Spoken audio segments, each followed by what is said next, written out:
Какво ви готви съдбата? Така, имаме две колоди, колода, колода Б. Изберете си една, която вибрира за вас и нека да видим какво ви готви съдбата. Така, това са нашите оракули, които ще използваме след малко за съвет към вас. Нека да видим какво е приготвила съдбата за вас. Така, за избралите колода А. Нека да видим първо каква е енергията настоящата при вас в момента. Така, настоящата енергия при вас в момента. Добре, вие имате някакъв план. Така.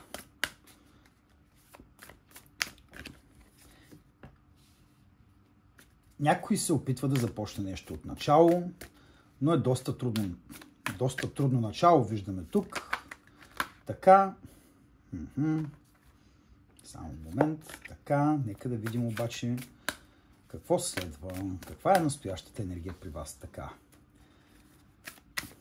Енергията на висшата жрица. Така. Вие определено сте подготвили някакъв план да поставите някакво ново начало, гледате на някъде другаде. Нещо ново във вашия живот трябва да се случи, поне така го усещате, може би за момента, или вече сте предприели стъпки към това ново начало. Вселената гледа на вас с енергията на висшата жрица, така, т.е. вие сте много интуитивни, предчувствате нещата. Може би ясен план за вас все още няма, защото висшата жрица по принцип не се слави особено много с качествата си на действие и тя още не е влязла в енергията на императрицата тук, но определено имате план за някаква победа, нещо, което искате да постигнете. Така, нека да видим обаче от какво трябва да се пазите по пътя за осъществяването на вашия план. Така. Това, което Вселената ни казва е, че определено трябва да бъдем умерени, трябва да бъдем внимателни, малко по-спокойно трябва да действаме, трябва да си направим плановете много внимателно. Тук виждаме седмицата мечове. Така, трябва да се осушваме така доста за информация. Решенията, които трябва да вземем, трябва да идват от вашата душа. Тоест, това, което явно вие сте си наумили като план, е нещо, което вашето сърце наистина иска. Вижте просто ябълката сама по себе си как говори за това желание, което е там. И определено това е някаква голяма мечта ваша, която вие трябва да осъществите. Нали смисъл? Предупреждението на Вселената е по Слънцето, специално предупреждението би трябвало да го приеме като внимавайте как изразявате себе си по-скоро, защото Слънцето, колкото и красива енергия, както знаете, това е огнена енергия и може да се опарите, т.е. колко много мечти и колко много влагате вътре в това, Слънцето ни предупреждава и същевременно ни казва, че да, абсолютно всичко е възможно. Но нека да видим в крайна сметка какъв ще е резултата за вас, какво идва към вас. Така.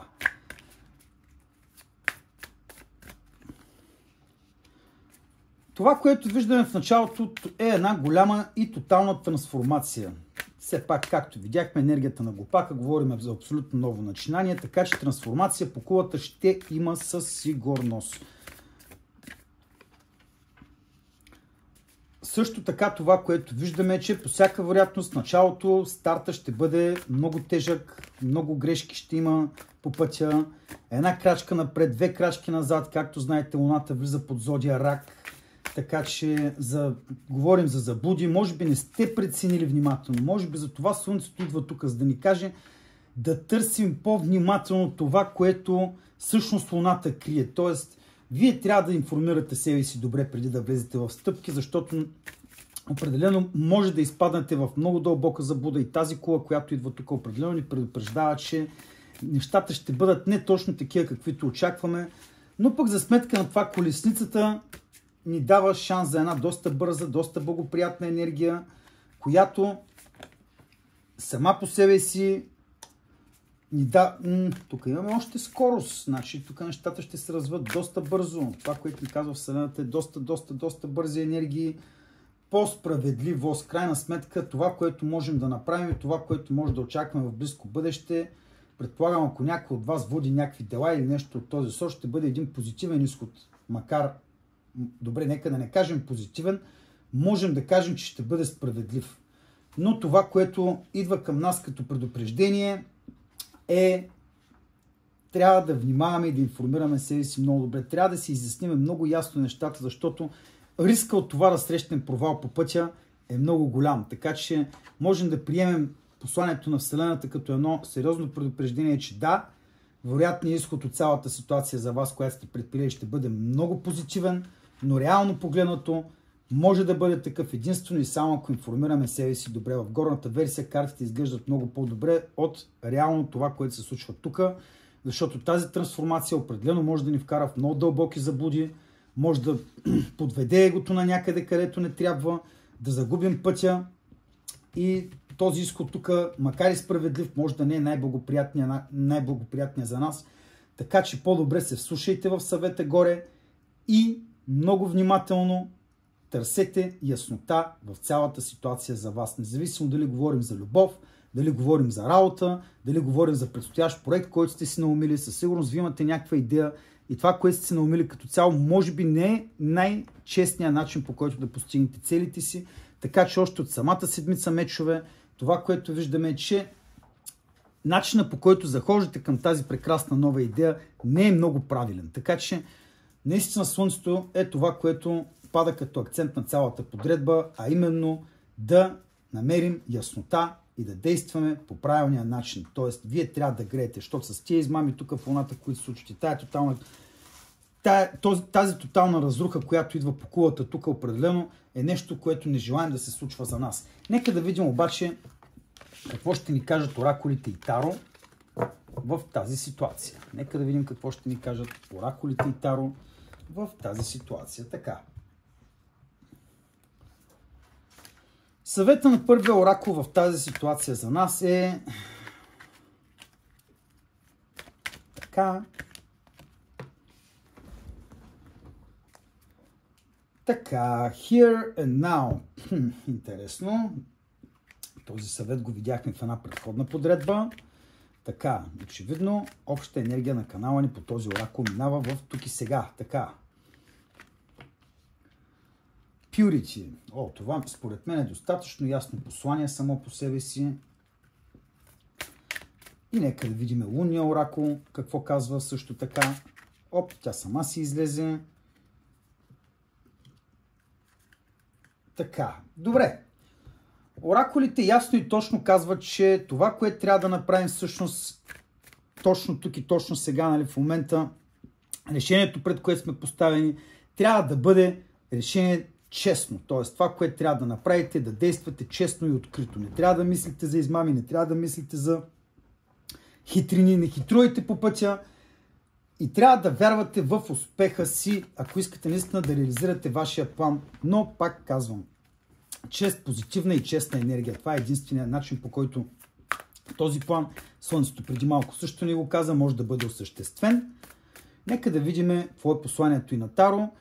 Таро изисква от нас да имаме малко повече търпение за дамите. Използвайте своята женственост, за да покорите звяра. Изкарайте душата му с памук. И това, което ни идва като предупреждение от дявола, съвет по дявола, е може би да се отдадеме поне малко от малко на нашите земни удоволствия, нашите земни блага. Но аз го усещам по-скоро като предупреждение в тази ситуация, а именно предупреждението по дявол, комбинирано с силата, говорят ясно и точно, че трябва да използваме повече волята си и добродетелите си, отколкото се отдаваме на дяволите си. Нека да видим каква е ситуацията при избралите колода Б. Така. Нека да видим ситуацията за избралите колода Б, каква ще бъде.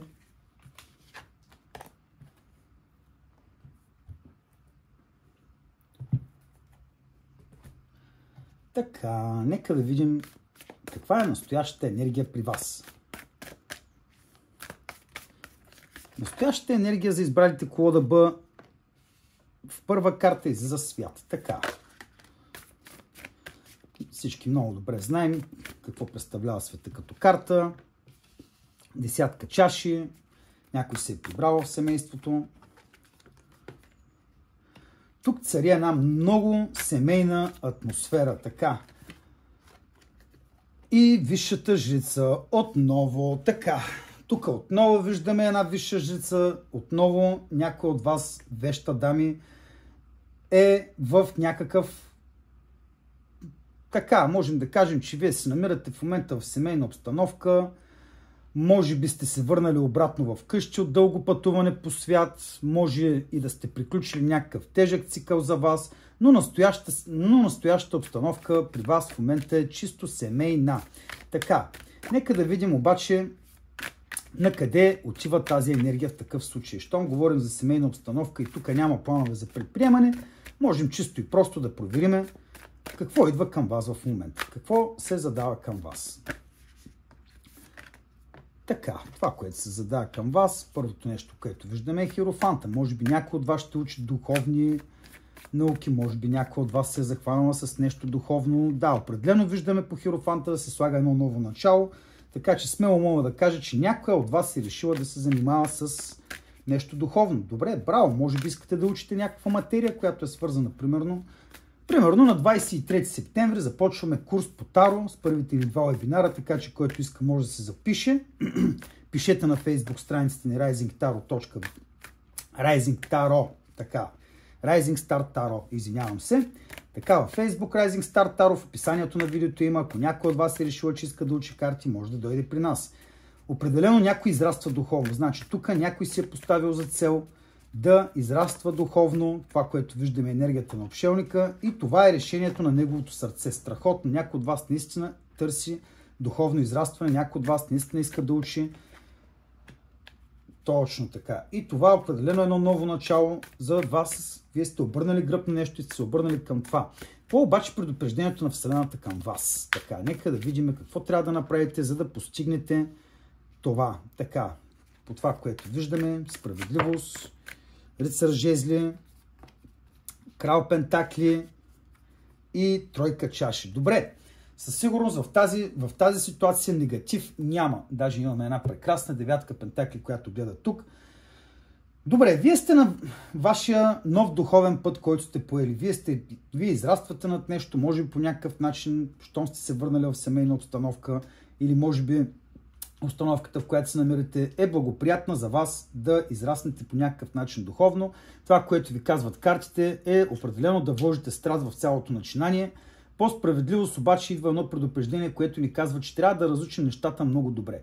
Колкото и много емоции да имаме вътре в себе си, това, което трябва да направим, е да бъдем съсредоточени и да не пускаме емоцията да взема превес. Нещата трябва да бъдат ясни и точни. По крал пентакли това, което виждаме, че по всяка вероятност някакъв мъж ще има, който ще ни помага по пътя на нашето духовно израстване. И това, което виждаме в енергията на тройката чаши, тук категорично говорим за коопериране. Девятка пентакли на дъното ни казва, че тази ситуация определено ще бъде благоприятна за нас и със сигурност, как да го кажа по-конкретно, вие излизате печеливши в тази ситуация. Тоест, за вас тази ситуация е благоприятна. Нека да видим обаче съвета на трите оракула, да видим какво ще ни кажат трите оракула за съвет. Така, преди да изтегля естествено и картата Таро. Така.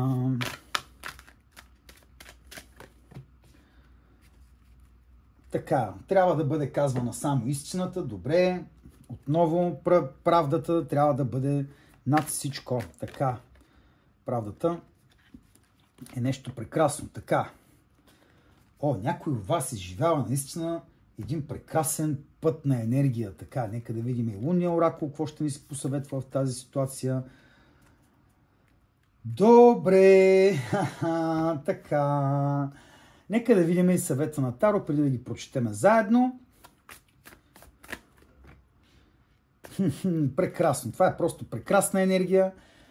Така, това, което ни казва оракула, е, че трябва да вървим напред единствено и само с истината. Въоръжете себе си с истината, защото това е най-доброто, което може да направите в тази ситуация. Все пак казахме, че търсиме духовен път за израстване. Виждаме една прекрасна живителна енергия, която идва към вас. Така че, ако търсите израстване нагоре, със сигурност ще бъде постигнато. Просто трябва да бъдете по-предпазливи и да предприемете, как да го кажа, да не се впускате изведнъж, но това, което ни казва Таро като генерален съвет, съответно от пазителите, е, че трябва да погледнем на нещата с чисти очи.